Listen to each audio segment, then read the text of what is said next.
Mirë, kthehemi në studio të flasim tani për zhvillimet diplomatike, por gjithashtu edhe ato të Partisë Socialiste dhe të Kryeministrit Rama. Do të diskutojmë një bisedë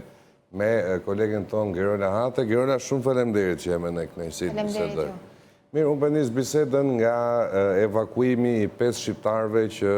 momentalisht u bllokuan, si thuaç, në Izrael. Ka qenë një angazhim i Ministrisë Jashtme për të informuar hapasapi, u përfol për një dalje duke shfrytzuar Egjiptin. Cilat janë të rejat që kanë bërë të ditur zyrtarët e Ministrisë Jashtme, përfshirë dhe vetë Ministrin Igli Hasani? Kanë qenë 5 qytetarë shqiptarë të cilët kishin udhëtuar drejt Izraelit për qëllime turistike apo profesionale dhe për shkak të tensioneve të cilat përshkallëzuan ditët e fundit mes Iranit dhe Izraelit, kishin të pamundur që të mund të riktheheshin në Shqipëri dhe kështu që u desh ndërhyrja e Ministrisë së Punëve të Jashtme në koordinim të ngushtë dhe me ambasadat në Tel Aviv dhe në Kairo, pasi transportimi i tyre fillimisht u bë në Egjipt, në Kairo dhe më pas nga Egjipti. 3 prej tyre aktualisht ndodhen në Tiranë, ndërkohë që i 4-ti do të mbërinë në mbrëmjen e sotme. Një prej shtetasve shqiptar ishte rezident në Greqi, kështu që ai ka udhëtuar drejt Greqisë. Pra mbetet edhe një prej tyre për të mbritur në Tiranë. Ishte një proces evakuimi i mbyllur me sukses, pasi secili prej tyre paraqet një gjendje shumë të mirë shëndetësore, pra nuk pati asnjë lloj problematike dhe u arrit që përmes bashkëpunimit të gjitha institucioneve përkatëse të bëhej mundur ardhja e tyre në Shqipëri. Gerola, ndërkohë Shqipëria çfarë qëndrimi ka mbajtur në konfliktin e fundit? Duket si mbështetëse e Izraelit, paktën nga deklaratat më kryesore? Deklaratat e dhëna kryesisht në ministerialin e procesit të bashkëpunimit të Europës Juglindore nga Ministri i Jashtëm Igli Hasani, por më pas edhe në summit nga Presidenti i Republikës Bayram Begaj, shkojnë padyshim në të njëjtën linjë dhe janë koherente dhe të linjëzuara me qëndrimin e Shteteve të Bashkuara të Amerikës apo edhe Unionit Evropian.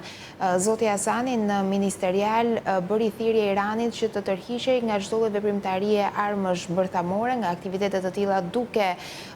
qëndruar gjithnjë koherent me të drejtën ndërkombëtare dhe asaj çfarë është rënë dakord ndërkombëtarisht, ndërkohë që kanë nënvizuar se prioriteti i Izraelit është mbrojtja e qytetarëve të tyre. Pra ka qenë ky qëndrimi i Shqipërisë, i cili padyshim që vjen në këtë moment i linjëzuar me atë të fuqive më të mëdha ndërkombëtare, pasi Shqipëria nuk ka të peshë ndoshta në politikën e jashtme apo në gjeopolitikë për të mbajtur një qëndrim të vetin, por është e linjëzuar me ato të shteteve të cilat janë partnere strategjike të Shqipërisë. Gerola, çfarë ndodh me agjendën e kryeministrit Rama? Është thënë që do të ketë edhe një festë me vonesë për shkak pjesëmarrjes së tij në dasmën e Alex Soros. Ne diskutuam edhe nga kjo studio si ka vijuar agjenda e Ramës dhe çfarë do ndodh në përvjetorin e themelimit të Partisë Socialiste. Nesër pritet në fakt që të zhvillohet festa e shtyr me disa ditë pasi zoti Rama udhëtoi drejt New Yorkut, ku mbajt dasma e Alex Soros me Huma Abedin. Pritet që në orën 19 ditën e nesërme në selinë e Partisë Socialiste të mblidhen të gjitha figurat të cilat historikisht kanë dhënë një kontribut në këtë forcë politike. Pra ashtu sikurse është bërë traditë dhe çdo vit ndodh që mblidhen në selinë e kësaj force politike qoftë xhaketat e vjetra të Partisë Socialiste, të cilat sot nuk japin me një kontribut në jetën publike dhe politike, sikurse është Gramos Ruçi apo Namik Dokle, Servet Plumbi, pra të gjitha këto figura të cilat në këto forume, por edhe në disa forume të tjera të Partisë Socialiste janë prezente, duke trokitur gotat me të rinjt që janë shtuar kësaj force politike dhe duke ndarë ndoshta mendime apo opinione lidhur me aktualitetin politik, por padyshim që do të jenë edhe të rinjt dhe ka të shumt ata që i shtohen Partisë Socialiste në këtë legjislaturë pas zgjedhjeve të 11 majit, që normalisht do të jenë pjesë e kësaj feste në selinë e Partisë Socialiste. Një pjesë e tyre japin edhe prononcime dhe tregojnë se si është transformuar kjo forcë politike në këto 34 vite, pra. Gerola, se takon edhe pjesëmarrjes së kryeministrit tek dasma prestigjioze, pa edhe si një aleancë politike, martesa e Soros me Huma Abedin, që ka qenë një ndihmëse një kohë të gjatë në raport me çiftin Clinton. Si është komentuar edhe pjesëmarrja e Ramës, u tha që mbajti një fjalim. Pjesëmarrja e Ramës në fakt kishte tërhequr vëmendjen edhe të revistës Vogue. Kryeredaktorja e revistës Vogue ka qenë vetë e ftuar në dasmën e Alex Soros dhe Huma Abedin dhe kishte publikuar kjo revistë një foto të Ramës dhe Alex Soros me nënshkrimin se fjalimi i tij ishte një ndër më të veçantë dhe më humoristik të mbrëmjes, por duhet të ishit atje për ta ndjekur, pra linte shumë pak për të zbuluar nga fjalimi që Rama ka mbajtur në dasmën e Alex Soros dhe dollis që ai ngriti për çiftin. Ka qenë një dasëm mjaft e përfolur, kjo për shkak të backgroundit të dy, pra edhe të Alex Soros dhe të Huma Abedin. Alex Soros i pasardhës i George Soros edhe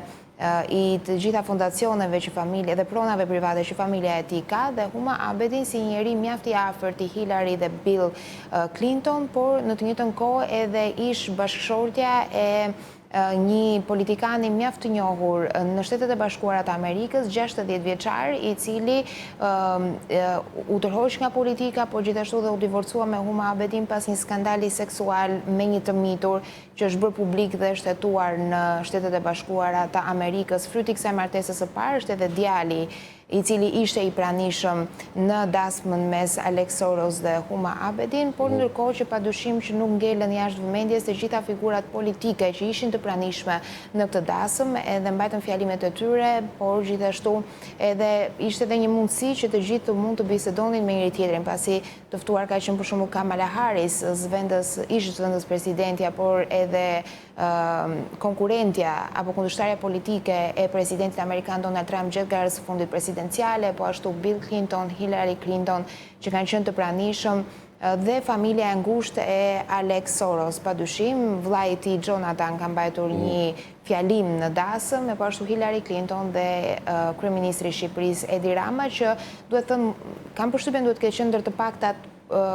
figura politike jashtë kufirit të Shteteve të Bashkuara të Amerikës që ishin të ftuara, pasi kryesisht edhe nga fotot e publikuara në revistën Vogue kanë qenë politikanë të Shteteve të Bashkuara të Amerikës, ata cilët kanë marrë pjesë në këtë dasëm. Ndërkohë, Gjëra se takon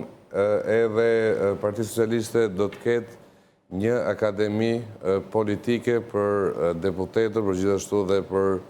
të rinjt në PS. Çfarë parashikohet? Në total, Partia Socialiste ka fituar 83 mandate, pra 83 ulse në legjislaturën e ardhshme të kuvendit, prej tyre 54 fitojnë mandat për herë të parë, por 39 prej tyre nuk kanë mbajtur asnjëherë një post publik të tillë si ministër, zëvendës ministër apo kryetar bashkie. Dhe për këtë arsye, duke qenë se është një transformim thuajse total i grupit parlamentar të Partisë Socialiste dhe në të futen figura të cilat janë rahur shumë pak me jetën publike dhe politike të vendit, u mendua ky modul, kjo mënyrë për t'i trajnuar në një farë mënyre dhe për t'i pasur më afër jetës parlamentare fillimisht, por dhe asaj publike, do të ndahet Akademia Politike në 5 module, dhe moduli i parë do të çelet nga kryetari i Partisë Socialiste Edi Rama, i cili do të shpjegojë mbi sfidat institucionale, pra mbi mënyrën se si mund të qasen në bashkëpunimin ndër-institucional, por edhe padyshim që do të shpalozë një pjesë të vizionit për Shqipërinë 2030 dhe asaj çfarë Partia Socialiste synon gjatë këtij mandati të katërt. Ndërkohë që në modulin e parë lektor do të jenë dhe zoti Niko Peleshi si kryetari i grupit parlamentar, po ashtu edhe Erion Braçe dhe Fatmir Xhafaj, në ndërkohë që modulet e tjera lidhen me funksionalitetin e parlamentit, me komunikimin publik, e po ashtu edhe me Partinë Socialiste dhe vizionin për këtë mandat të katërt qeverisës. Do të jenë në fakt disa figura që do të japin leksione në një farë mënyre për deputetët e rinj, një pjesë e tyre dhe që nuk do të jenë më pjesë e kuvendit në legjislaturën e ardhshme, sikurse është zonja Klotilda Bushka për shembull, që do të jetë e pranishme dhe do të jap leksione për deputetët e rinj, do të jetë po ashtu Etilda Gjonaj, Toni Gogu, Endri Fuga në momentin kur do të jepen leksione sa i takon komunikimit komunikimit publik, e po ashtu Eduard Shalsi, Tauland Balla, Mirva Ekonomi, pra janë një pjesë mjaft e rëndësishme e grupit parlamentar të Partisë Socialiste aktual që do të ndihmojnë emrat e rinj që do futen në kuvend për herë të parë në shtator të këtij viti që të jenë më të përgatitur për atë çfarë i pret në këtë legjislaturë të kuvendit. Ndërkohë, se dakon edhe ecurisë në shtator, Gerda, çfarë pritet? Realisht nuk kanë qenë goxha shpresdhënëse seancat që janë mbajtur pas zgjedhjeve, kemi parë debate pak a shumë të njëjta me ato që kishin para zgjedhjeve, fatmirësisht jo me tensione të shtuara, por jo me ndonjë gjë domethënëse në atë që i vlen edhe opinionit publik. Sisoj, çfarë pritshmërish mund të jenë nga shtatori? Është një konfigurim i ri në shtator dhe padyshim që do të sjellë një panoram tjetër të jetës parlamentare. Janë 83 mandate të Partisë Socialiste, të cilat në një farë mënyre e ulin peshën e opozitës në kuvend, pavarësisht diskutimeve dhe debateve që mund të ketë në sallën e seancave plenare në momentin e votimit. Në këto kushte që është Partia Socialiste, pasi mund të ketë ndryshime nga procesi i rinumërimit që ende vijon të ndodh, por në këto kushte me këtë ndarje mandatesh e ka fuqinë që të miratoj e vetme çdo lloj projekt ligji që shtrohet në rend të ditës, por pritet që të ketë padyshim reagime nga ana e opozitës dhe nga ana e Partisë Demokratike, kryesisht duke shpalosur revoltën e tyre për të gjitha ato çështje për të cilat ndoshta nuk i merret opinioni apo nuk është e përfshirë apo e integruar opozita ashtu siç duhet. Për shembull, gjatë këtij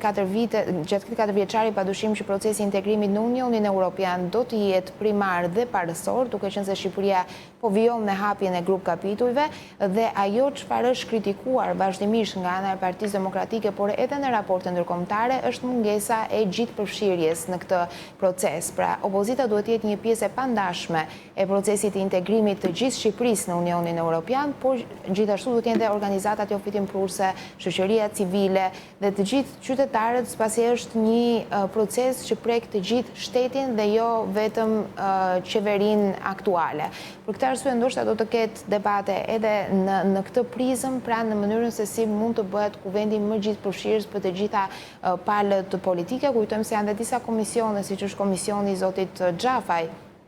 i cili ende nuk e ka përmbyllur mandatin e tij, por opozita refuzon që të jetë pjesë e punimeve dhe të ulet në tryezën e diskutimeve, do të shihet nëse ka një tjetër qasje në muajin shtator apo do të kemi një lloj bashkëpunimi në këtë drejtim. Kam një pyetje të fundit, Gerda, në procesin e rinumërimit nuk ka patur interes fare nga socialistët, ka të bëjë me udhëzimin e famshëm nga Rama? Padyshim që pret ti personalisht nga ky proces? Zoti Rama e ka bërë të qartë se çfarë do lloj ankimimi ndaj procesit të numërimit do të shtonte hije dyshimit tek numëruesit e Partisë Socialiste dhe kjo gjë është konsideruar e papranueshme nga ana e tij dhe në vlerësimin e Ramës si kryetari i Partisë Socialiste nuk mund të ketë një diferencë aq të madhe votash sa të ndryshojë balancat qoftë mes ndarjes së mandateve brenda kandidatëve të listës së hapur, por edhe mes forcave politike. Për këtë arsye ka një tërheqje totale të çdo lloj figure të Partisë Socialiste për të marrë pjesë në procesin e rinumërimit, pra nuk duan që të kenë këtë lloj hedhje dyshimin e numëruesve të forcës së vet politike. Për shembull, ajo çfarë ndodhi në qarkun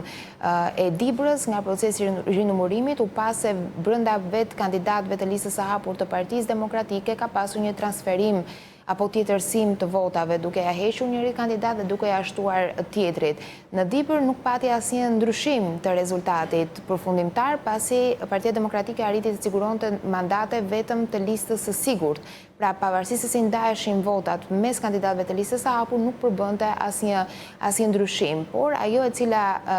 ndryshoi pas këtij procesi rinumërimi ishte se ndoshta numëruesit e Partisë Demokratike mund të kenë një lloj përgjegjësie pas asaj çfarë u evidentua në këtë proces rinumërimi. Këtë panoram Partia Socialiste nuk ka dashur që ta ketë dhe për këtë arsye asnjë prej figurave apo eksponentëve të kësaj force politike nuk kanë marrë pjesë në procesin e rinumërimit. Gerda, shumë faleminderit që ishim në kënaqësi të bisedonim. Mirë, do të ecim në do të shkojmë edhe një herë në reklama, kthehemi vetëm pas pak në studio, flasim për zhvillimet ndërkombëtare.